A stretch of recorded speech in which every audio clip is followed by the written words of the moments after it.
Bonjour. Quelles sont les limites des simulations que nous permet aujourd'hui l'outil informatique, l'outil numérique? Les patients attendent et demandent, que ce soit pour des prothèses mammaires, comme ici, ou pour la rhinoplastie, des simulations du futur résultat.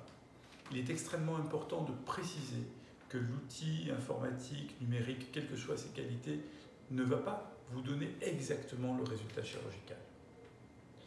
Quand le chirurgien a une grande expérience sur le sujet, il peut, en manipulant bien l'outil numérique, approcher un semblant de résultat. Alors, me direz-vous, pourquoi faire une simulation?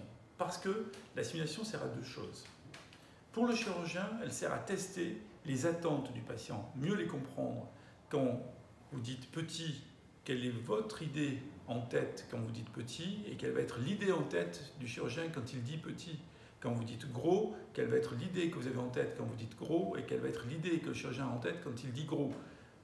Là, la simulation permet de visualiser et de faire se rejoindre les deux concepts. Il permet de tester le patient par le chirurgien, il permet de tester le chirurgien par le patient. Voilà l'intérêt de la simulation. Ensuite, il faut bien préciser que ceci a des limites, une limite numérique, une limite chirurgicale. On ne peut jamais anticiper une cicatrisation, on ne peut jamais anticiper une forme de glande particulière, même si on a des outils pour une augmentation mammaire. On ne peut jamais anticiper une rétraction cutanée pour une rhinoplastie.